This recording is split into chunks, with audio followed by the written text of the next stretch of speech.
नमस्कार, healthy recipe with प्रज्ञामध्ये सर्वांचे खूप खूप स्वागत आहे। आज आपण छान अशी उपवासासाठी रेसिपी बनवणार आहे। ना बटाटा ना केळी, आज आपण रताळ्याचे वेफर्स बनवणार आहे। नक्कीच तुम्हाला आवडतील। उपवासाच्या दिवशी असं कुरकुरीत खायला अगदी सर्वांनाच आवडेल। फक्त 5 मिनिटात बनेल अशी साधी सोपी आणि झटपट अशी रेसिपी आहे।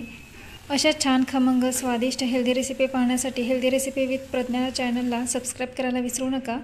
रताळ्याचे वेफर्स बनवण्यासाठी इथे आपण 2 रताळे घेतलेले आहेत। रताळे सरळ आकाराचे बघून घ्यावे। हे माझ्याकडे थोडंसं वेड्यावाकड्या आकाराचं आहे, पण आपण यातून ॲडजस्ट करूया। तर इथे एक छोटंसं रताळ घेतलेलं आहे सरळ आकाराचं। तर या रताळ्याचा वरचा भाग आहे तो कट करून घेऊया। वेफर्स किसायचे किसणीने रताळे किसून घ्यायचे, म्हणजेच रताळ्याचे आपण स्लाइस पाडून घ्यायचे। इथे माझ्याकडे एक छोटंसं वेफर्सचं भांडं आहे, तर इथे मी यामध्ये वेफर्स पाडून घेतलेले आहे। रताळे थोडेसे घट्ट किंवा जाडसर असतात, त्याच्यामुळे हे किसताना हळूवार किसावे, कारण रताळे जाडसर असल्यामुळे किसणीने ते पटकन किसले जात नाहीत। मी इथे रताळे तुम्ही बघू शकता अशा पद्धतीने गोल फिरवून फिरवून हळूहळू किसून घेतलेले आहेत।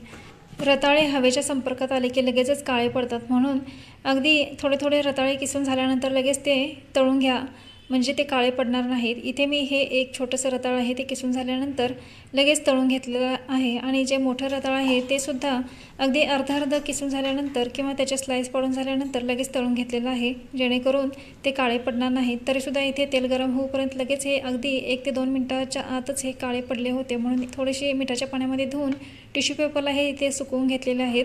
रताळ्याच्या स्लाइस कोरडे झाले की लगेच इथे आपण तळायला घेऊया। इथे तेल गरम झालेलं आहे, तेल छान कडकडीत गरम करून इथे रताळे तळायला घ्यायची, नाहीतर रताळे मऊ पडू शकतात। इथे तेल चांगले कडकडीत गरम झाल्यानंतर यामध्ये रताळे घालून घेतले। लो टू मिडियम फ्लेमवर गॅस करून रताळे घातल्यानंतर हलवून घेतलेलं आहेत। अल्टीपल्टी करून हे रताळे छान असे हलकासा रंग बदलेपर्यंत रताळे तळून घेतलेले आहेत। तुम्ही बघू शकता इथे आपली पहिली बॅच छान अशी तळून झालेली आहे। रताळे कट केल्यानंतर जर काळे पडले तर मिठाच्या पाण्यामध्ये धुवून थोडेसे कोरडे करून घ्यायचे आणि मग ते तेलामध्ये तळून घ्यायचे, म्हणजे पांढरे शुभ्र अशी इथे रताळ्याचे वेफर्स बनतात।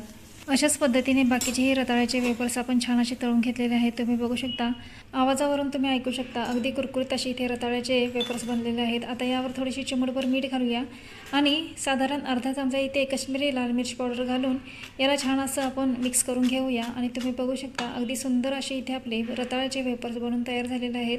गोड तिखट चवीचे अगदी चविष्ट असे बनतात। उपवासाला अगदी कुरकुरीत काहीतरी खावंसं वाटलं, अगदी झटपट 5 मिनिटात बनणारा हा पदार्थ आहे।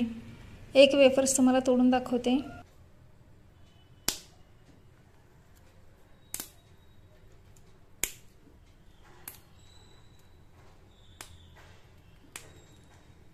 झटपट असे 5 मिनिटात बनणारे रताळ्याचे वेफर्स घरी नक्की ट्राय करून बघा।